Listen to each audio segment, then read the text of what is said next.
You're camping deep in the woods. The fire's down to embers.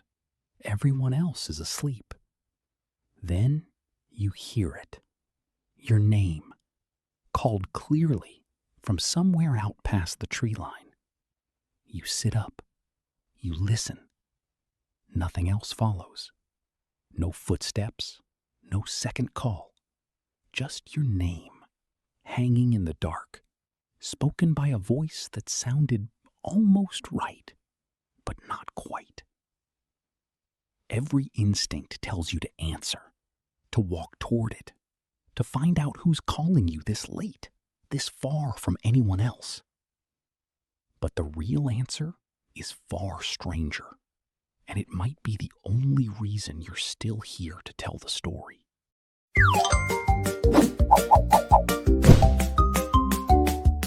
Search through wilderness survival forums, park ranger reports, and hiker safety guides, and you'll find the exact same experience described over and over by people who have never met in forests thousands of miles apart.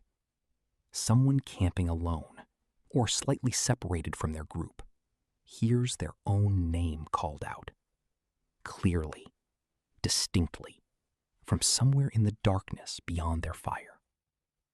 And almost universally, every seasoned outdoorsman gives new campers the exact same warning. If you ever hear your name called at night in the woods, and you can't immediately confirm it's someone from your own camp standing right in front of you, do not answer. Do not go looking. Stay where you are. Why would something so simple, hearing your own name, become one of the most consistent pieces of survival folklore passed down among hikers and campers? Let's start with the explanation that covers most cases, because most cases genuinely are explainable. Sound behaves strangely in forests.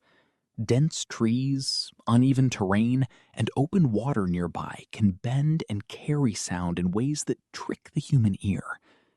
A distant conversation, a stranger calling out to a lost dog, even the wind moving through certain rock formations can distort into something that sounds eerily like a spoken word.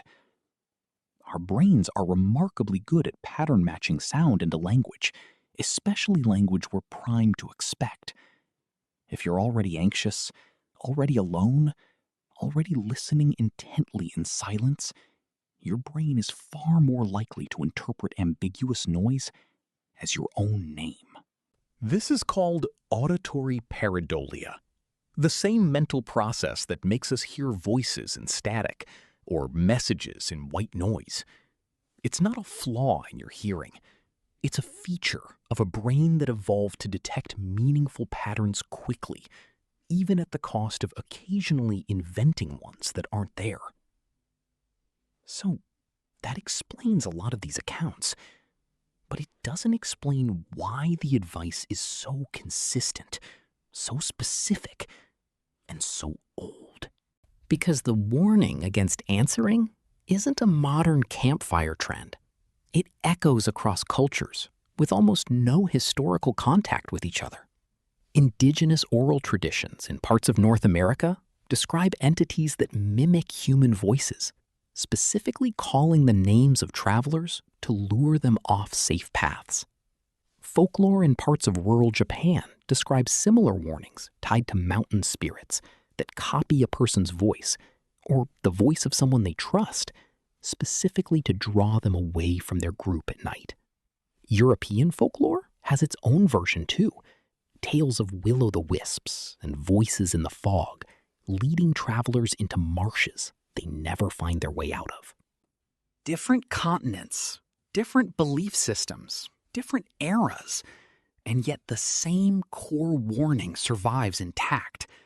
Something out there can sound almost human, and the moment you follow it, you've made a mistake you can't take back. Search and rescue teams have their own, more grounded theory, and it's arguably even more unsettling because it doesn't require anything supernatural at all. Getting lost rarely happens all at once. It happens gradually, one small decision at a time. A hiker steps slightly off the trail to investigate a sound, then a little further to make sure they heard it correctly, then further still, because now they've lost sight of the path and panic sets in, pushing them to keep moving instead of stopping to reorient. Rescue teams call this exact pattern a wandering cascade, and it's one of the leading causes of hikers becoming critically lost in wilderness areas. In other words, it may not matter whether the sound was a person, an animal, wind through rock formations, or nothing at all. What matters is the decision it triggers. The moment you leave a known, safe location to chase an unconfirmed sound in the dark, you've entered a situation search and rescue statistics consistently link to worse outcomes, longer search times, and higher risk of injury. Which reframes the old folklore warning in a completely different light. Maybe it was never really about a mythical creature that mimics your voice. Maybe generations of experienced outdoorsmen and indigenous communities noticed the same dangerous pattern repeating itself again and again, and built a story around it, precisely because a story is easier to remember and easier to obey than a statistic. Fear given a name travels faster than fear given a warning label. There's also a psychological layer worth sitting with. Isolation itself changes how your brain processes threat. Studies on solo wilderness survival situations show that extended time alone, especially at night, significantly heightens both auditory sensitivity and anxiety-driven interpretation of ambiguous stimuli. Your brain, deprived of the usual social confirmation other people provide, starts working overtime to fill in gaps, and it often fills them with the worst-case scenario your mind can produce. If you're already primed to expect danger, an ambiguous sound doesn't just seem unclear, it sounds like your name. So here's what actually seems to be happening on most of these nights. A sound, real but distorted, gets picked up by an isolated brain already running on heightened alert. That brain, doing exactly what it evolved to do, matches the ambiguous sound to the most meaningful pattern available. Your own name, spoken by someone you might know.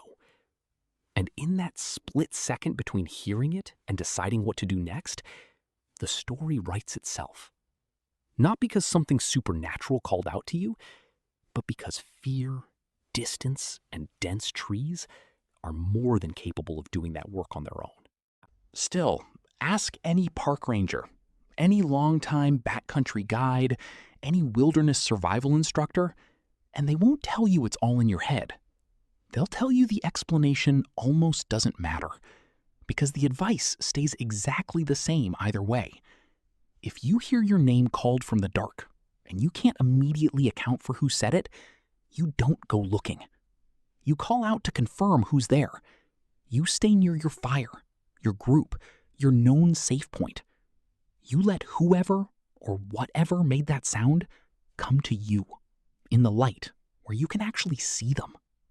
That single rule has likely saved more lives than any explanation ever could. Which brings us back to that fire, slowly dying down, and that voice calling your name from somewhere past the tree line. Maybe it really was just wind bending strangely through the trees.